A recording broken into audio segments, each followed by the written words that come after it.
So review season is here, and a lot of places don't do reviews, 360 reviews. I did a poll and saw that a lot of people don't have these reviews. But there are kind of like informal reviews and things where the manager is still, or the restaurant manager or the kitchen manager or the executive chef is still looking at you, but they're not necessarily giving you the feedback that I think that you may be looking for. And you may be wondering, like, what can you do to demonstrate that you are ready for a position in leadership or management? I actually have 7 tips for you on what you can do to demonstrate that you're ready for leadership. Now, whether or not you get that leadership is going to be dependent on the business, but if you follow these things, a lot of these things will help you on that journey. If not where you're currently at, they will definitely help when you move into your next role. So first off, any well-organized kitchen will have some kind of form of review, whether that is 360 reviews and self-reviews, or whether that's just them sitting down with you on a one-on-one once in a while, pulling you into the office and talking to you. There's going to be some type of review.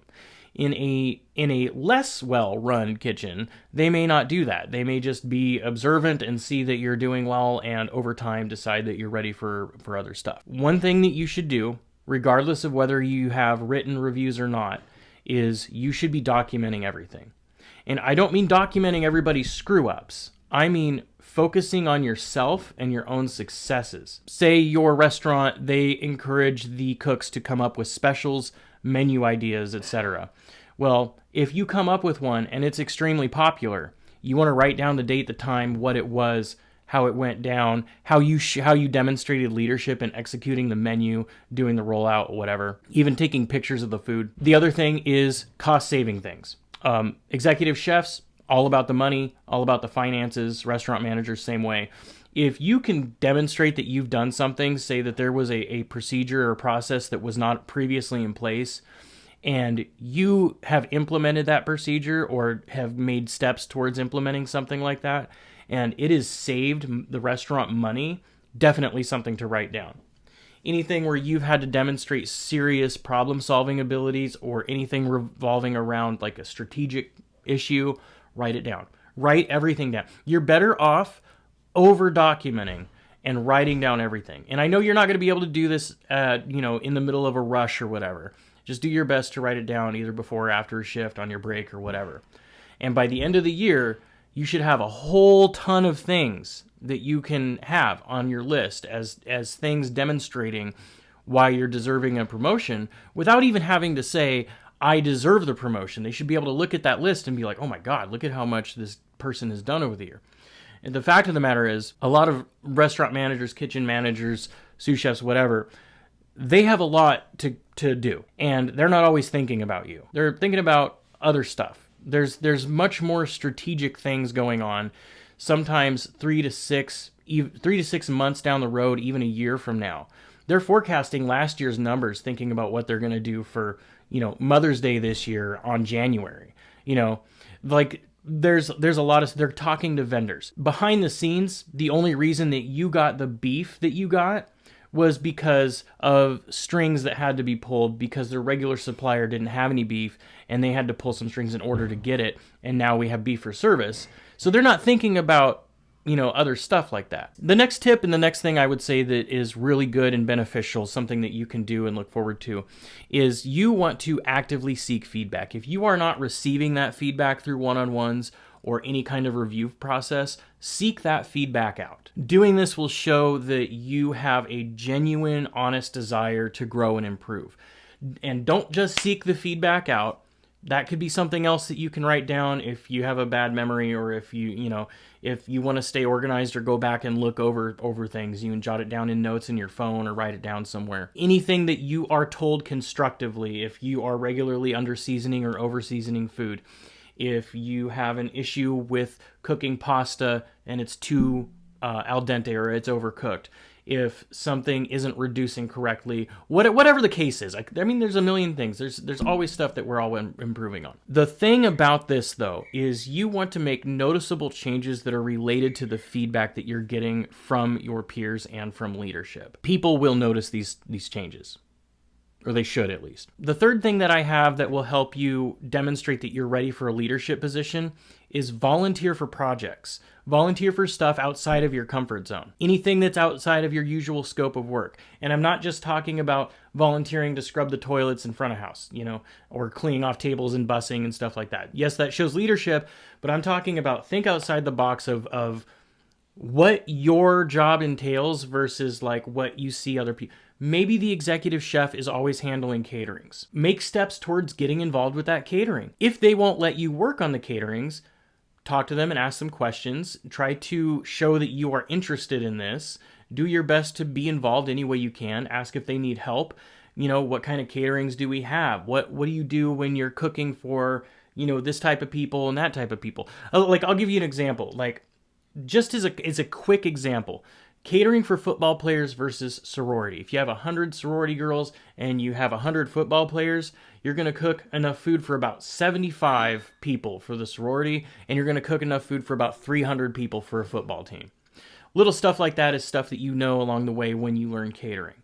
So when you start learning this kind of stuff and you start talking to the exec and learning about these caterings or these social events or, doing high-end food, like the really high-end stuff that the executive chef doesn't necessarily always want the regular cooks to deal with, depending on where you work. Sometimes a cook is involved in everything. Like I said, billions of people on earth, millions of restaurants, hundreds of thousands of different catering events happening every day. Some cooks are involved with everything. Some cooks, there's dedicated catering departments.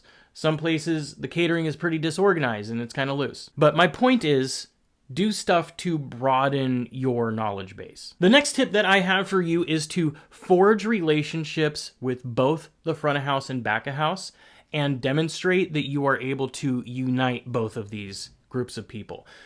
Too many times and in too many kitchens that I've worked in, there has been this problem where the front of house and back of house feel like they are two separate teams that are competing against each other. And the front of house laughs when the kitchen falls behind. Back of house laughs when they have a full window full of food and the servers aren't running it. A very high percentage of people will have this attitude, and the ones that know that this is them will probably be in the comment section saying something nasty because they know it's true. They have an attitude with the servers. They nitpick at little things. The thing to remember is that the front of house, the servers, are the ambassadors for the guests.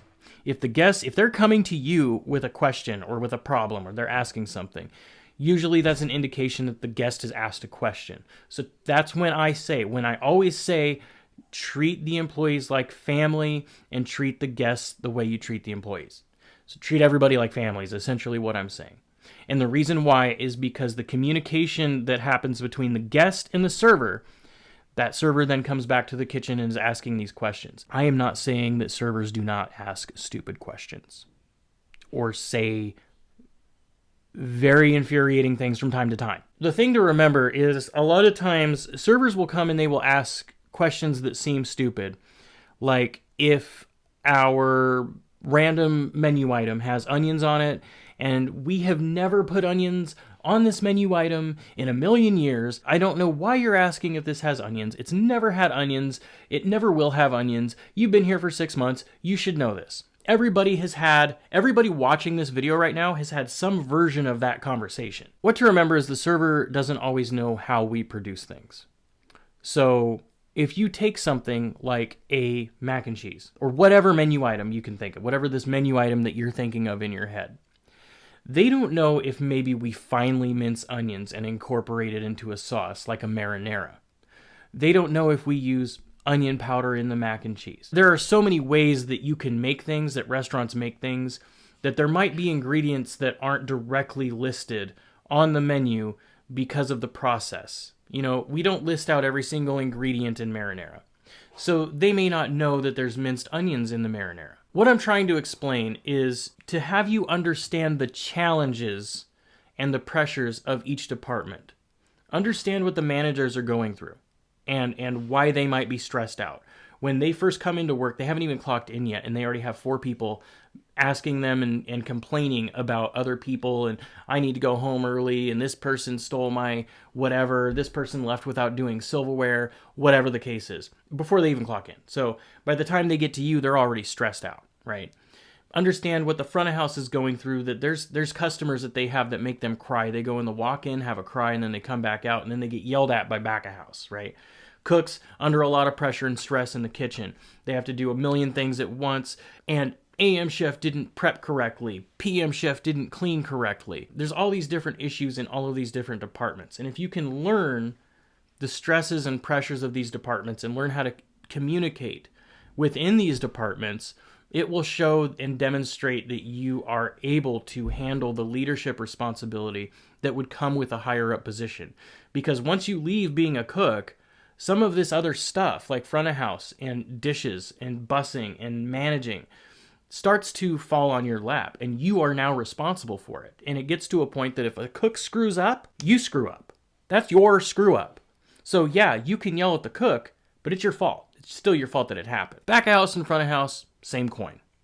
It's two sides of the same coin. So the next one is to clearly and confidently communicate your aspirations for future promotions or to move up in the company or restaurant or whatever. A lot of times, managers may not even know or think that you are interested in a promotion. They may think that you're just a good hard worker. And one of the golden rules is you never want to give somebody a promotion that doesn't actually want it. You can't just throw promotions in people's laps. Otherwise, you end up in very particular situations where you have leadership that doesn't want to be leadership, and they don't know how to do the job. They don't care about the job. They micromanage employees. They miss stuff on the order. They don't do things correctly. They don't know how to be a leader and give coaching and advice. And they just kind of go through the motions until they get burnt out and then they quit. Managers and leaders, executive chefs, sous chefs, are looking for people that actually want to lead. So in your one-on-ones, whether that's you and the exec talking on a smoke break or a scheduled one-on-one, whatever the case is, at some point make your aspirations heard. Now, obviously, you don't want to beat them over the head with it all the time every day. One good quality of a leader is displaying patience and professionalism. Now, my New Year's resolution was to stop swearing in my videos. The fact of the matter is I can't sit here and talk about being professional if I'm not professional in how I deliver and talk to you. So I want to start doing that. That's going to be my commitment to you.